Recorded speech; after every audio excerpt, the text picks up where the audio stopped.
I've discussed this question months ago, but feel like it needs a revisit since the situation has obviously changed. Inio Asano's Dead Demons Destruction, did I say it right?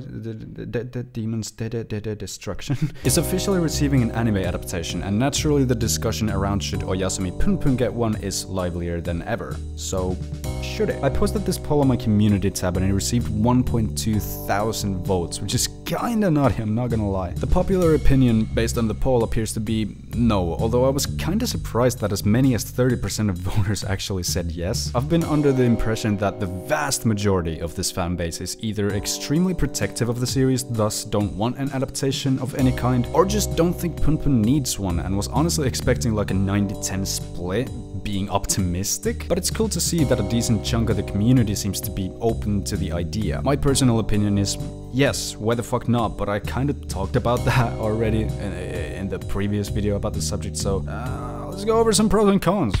Fuck it. Possible cons. Number 1, it's shit. Number 2, it's mediocre. Number 3, it's good, but not as good as the manga. Number 4, it's just not the fucking manga, and we all love the manga, so why fucking bother when it's already a master? Number 5, the mainstream might not be able to handle Oyasumi Punpun, or the adaptation could fail in portraying issues with the nuance the manga achieves, resulting in some kind of public outroar towards the studio and or Inio Asano, kinda like the recent Berserk Twitter fiasco BS. Number 6, if any of the above are true, the mainstream could have a skewed idea of what Oyasumi Punpun actually is and represents, resulting in a bad reputation for the manga and Inio Asano. This could also be a pretty heavy blow for the fanbase. Possible pros. Number 1, Inio would make fucking bank, and he deserves it. Number 2, it could be good. Number 3, it could be bad, but the manga is still literally right there, and a shitty adaptation wouldn't detract anything from the original source material. It's not like a poorly executed scenario in the anime would suddenly make that same scenario shitty in the manga.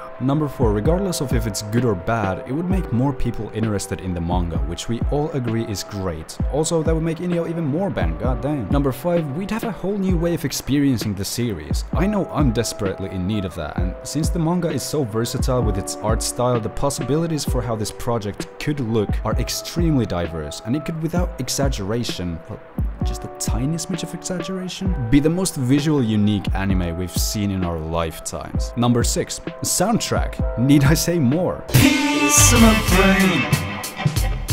Just shut out my wiener. I'm personally a sucker for anime. I prefer it over manga as a medium. It's just easier for me because I have an attention disorder, and reading, even when accompanied with compelling images, is just fucking hard sometimes. Color, music, moving images, and voice acting are simply better suited for my brain, and I generally don't need to struggle while consuming anime, while with manga it's pretty common for me to read a full chapter, realize I don't remember a single line of dialogue because I was thinking about Schrödinger's cat or some shit, then have to go back and read the entire chapter over again. I'm saying all this because one of the most common takes I see out there is Punpun just wouldn't work as an anime, or that it's perfect as it is and wouldn't gain anything from an adaptation of any kind.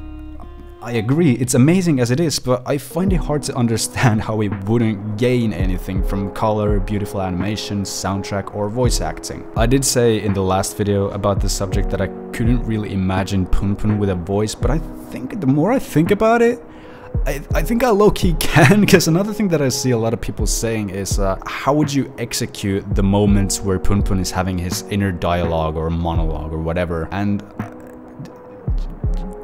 would it really be that bad if there was like a voice actor with like a very vanilla voice, like a very basic voice that doesn't stand out, because that's probably how Punpun would sound. I don't know, that was something that I thought would have been a major roadblock in a potential Punpun adaptation, but somehow my brain has just kind of shifted from that viewpoint, and I don't think it would be that big of a deal anymore. But maybe I'm literally just becoming dumber as months go by, who knows. Whether or not an adaptation would work, that I cannot say. We'll most likely never find out, but if an adaptation is ever announced, I will be excited for it and welcome it with open arms.